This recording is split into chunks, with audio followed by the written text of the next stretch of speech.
welcome to Burscough Bridge. We're on site with Fred Howard and the Lancashire Live Lime team. Part of the work you can see going on in the background is the fitting of a number of bird flight deflectors. So we've been doing a research project looking at the effectiveness of bird flight deflectors with a student from Lancaster University and the Wildfowl and Wetlands Trust based at Martin Mere. The purpose of the study over the last 12 months is to work out how we as Electricity North West can help look after the birds that migrate across our area, and particularly into areas like Martin Mere where we have large collections of geese and swans who feed on the fields surrounding the mere itself. My name's Tom, I'm Reserve Manager at Martin Mere, and recently we've just been out looking at Electricity North West putting up some flight diverters to help protect the whooper swans that we get here at Martin Mere.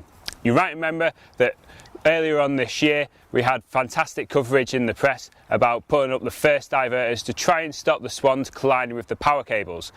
Over the summer period we put up close to 150 flight diverters, and we've just put some more up today, which would be fantastic to protect the whooper swans that come into Martin Mere and also some of the other wildlife into the site as well, such as the pink-footed geese, which we've had record counts of this year. And it's such a good study, we're able to look at where exactly to put the flight diverters in the future, so it'll pinpoint hotspots throughout the landscape around Martin Mere, which will allow Electricity North West to really concentrate their efforts in trying to reduce the risk of swan strikes, which will also help protect the species. Hello, my name's Chris Taylor and I'm from the Wildfowl and Wetlands Trust and Lancaster University, and I'm a researcher student that's been working with Electricity North West.